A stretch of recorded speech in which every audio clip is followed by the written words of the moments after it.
मध्ये तुमचं खूप खूप खूप मनापासून स्वागत। महिनाभर टिकणारा खमंग कुरकुरीत पोह्यांचा चिवडा। मुलांना सुट्टी पडलेली आहे आणि मुलांना थोड्या थोड्या वेळाने भूकही लागतेच। मग आता एकदाच बनवून ठेवा हा चिवडा आणि महिनाभर खा। मुलांच्या छोट्या छोट्या भुकेचं टेन्शनच संपलं। आणि या चिवड्याचा मसालासुद्धा आपण घरी तयार केला आणि तो इतका छान होतो ना, मुलं बाजारातील पॅकेटचे पदार्थ खाणंसुद्धा विसरून जातील, इतका हा छान तयार होतो। चला मग जास्तीचा वेळ न जोडता आपण लगेच रेसिपीला सुरुवात करूया। इथे आपण चिवडा अर्धा किलोच्या प्रमाणात बनवणार आहोत। तर इथे मी अर्धा किलो पातळ पोहे घेतलेले आहेत। चिवडा करण्याआधी पोहे आपल्याला चाळणीने छान चाळून घ्यायचे आहेत आणि पोहे तुम्ही कडकडीत उन्हातसुद्धा ह्याला छान क्रिस्पी आणि कुरकुरीत करून घेऊ शकता किंवा आपण कढईमध्ये भाजले तरी देखील चालेल। तर आता आपल्याला याच्यासाठी मसाला तयार करून घ्यायचा आहे। तर इथे मी मिक्सरचं भांडं घेतलेलं आहे। मिक्सरच्या भांड्यामध्ये 2 चमचे धणे घेतलेले आहेत। त्यानंतर इथे मी 1 चमचा बडीशेप घ्यायचा आहे। बडीशेपमुळे या पोह्यांना खूप छान अशी टेस्ट येते। अर्धा चमचा चाट मसाला, अर्धा चमचा सॅट्रिक ॲसिड घातलेला आहे म्हणजेच लिंबूसत्व। त्यानंतर इथे मी काळं मीठ घातलेलं आहे। त्याचबरोबर इथे सफेद मीठसुद्धा आपल्याला घालायचं आहे। मीठ आपल्याला दोन्ही प्रकारचे घालून घ्यायचे आहेत। त्यानंतर याच्यामध्ये पिठी साखर घातलेली आहे। तर इथे मी साखर 2 चमचे घेऊन छान मिक्सरला फिरवून घेतलं होतं। आता सगळं साहित्य आपल्याला छान असं बारीक करून घ्यायचं आहे, त्याची पावडर तयार करून घ्यायची आहे। तर हा मसाला आपला इथे तयार झालेला आहे। तर इथे कढई ठेवलेली आहे। कढईमध्ये आपल्याला थोडंसं तेल घालायचं आहे। साधारण 1 चमचाभर इतकं आपल्याला तेल घालायचं आहे। त्यानंतर तेल छान गरम झाल्यावरती यामध्ये आपल्याला थोडीशी हळद घालायची आहे। तर अशा पद्धतीने आपण तेलावरती ज्यावेळेस हळद घालतो ना, त्यावेळेस सगळ्या पोह्यांना छान अशी व्यवस्थित लागल्या जाते। आता पोहेसुद्धा भाजताना आपल्याला अगदी थोडे थोडे करूनच आपल्याला हे भाजून घ्यायचे आहेत। त्यामुळे छान एकदम क्रिस्पी आणि कुरकुरीत तयार होतात आणि महिनाभरसुद्धा आपण जरी हे पोहे ठेवले ना, तरी तसेच छान एकदम क्रिस्पी राहतात। अजिबात ह्या चिवडा नरम पडत नाही। त्यामुळे आपल्याला पोहे भाजताना अगदी थोडे थोडे करूनच भाजायचे आहेत। त्यामुळे छान असा खमंगपणा येतो आणि कुरकुरीतपणासुद्धा खूप छान येतो। पोहे भाजताना आपल्याला गॅसची फ्लेम अगदी स्लो ठेवायची आहे। स्लो गॅसवरती आपल्याला हे पोहे छान मस्त एकदम कुरकुरीत क्रिस्पी होईपर्यंत आपण ह्याला भाजून घेणार आहोत। पोहे भाजून आपल्याला 2 मिनटं इथे झालेली आहेत। आता आपण इथे बघूया छान एकदम क्रिस्पी आणि कुरकुरीत झालेत का करून।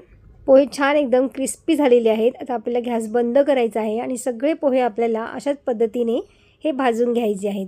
तेलावरती आपण ज्यावेळेस हळद टाकतो ना, त्यावेळेस ना सगळ्या छान असे पोह्यांना लागली जाते। त्यामुळे आपल्याला तेलावरती थोडी थोडी करून हळद घालायची आहे। तर सगळे पोहे इथे मी भाजून घेतलेले आहेत आणि त्यानंतर आता कढईमध्ये थोडंसं तेल घालायचं आहे। तेल घातल्यानंतर आपल्याला यामध्ये शेंगदाणे छान तळून घ्यायचे आहेत। तर गॅसची फ्लेम आपल्याला स्लो ठेवायची आहे। शेंगदाणे आतपर्यंत छान एकदम खरपूस भाजल्या जावेत यासाठी आपल्याला याची फ्लेम स्लो ठेवूनच हे भाजायचं आहे। तर आपण याला काढून घेऊया। अर्धी वाटी आपल्याला डाळब्या घ्यायच्या आहेत। डाळब्यासुद्धा आपल्याला लो फ्लेमवरती छान अशा भाजून घ्यायच्या आहेत। तर डाळब्या भाजण्यासाठी आपल्याला फार वेळ लागत नाही। एखादा मिनिटभर आपल्याला ह्याला परतून घ्यायचं आहे। लगेचच आपल्याला यालासुद्धा काढून घ्यायचं आहे आणि त्याच कढईमध्ये थोडंसं तेल मी पुन्हा घातलेलं आहे आणि त्यानंतर इथे आपल्याला सुक्या खोबऱ्याचे तुकडेसुद्धा घालायचे आहेत। ते सुद्धा आपल्याला खरपूस होईपर्यंत छान तळून घ्यायचे आहेत। ते सुद्धा आपण काढून घेणार आहोत।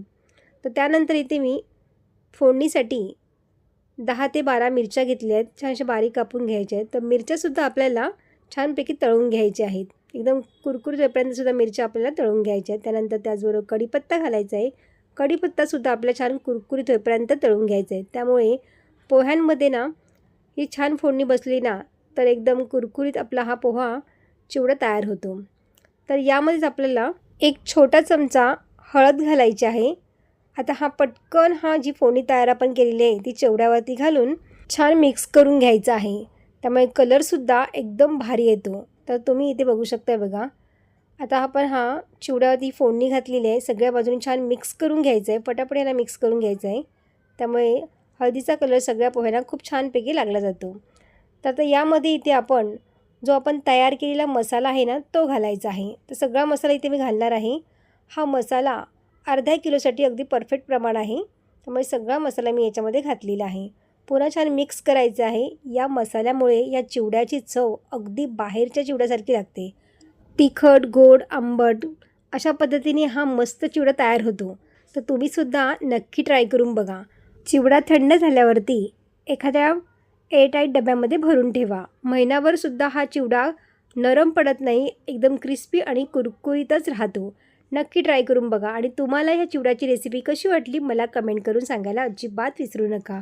रेसिपी आवडली असेल तर रेसिपीला एक लाईक जरूर करा आणि आपल्या मित्रपरिवारामध्ये नक्की शेअर करा.